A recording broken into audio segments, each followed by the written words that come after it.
పాలు చేసిన మహోపకారుడు నా పాపముకై మృతి పొందెను. ముళ్ళ మకుటమే మహిమ కిరీటముగా మనకై ధరించి చూడు త్యాగము.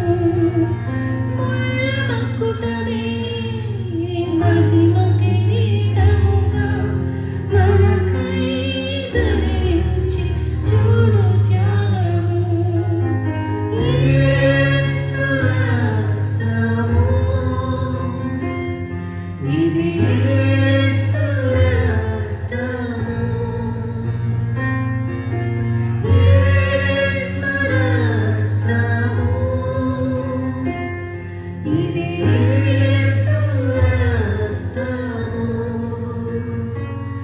మన పాపములకు శాంతికరము, నా కోసమేగా సిలువ మరణము.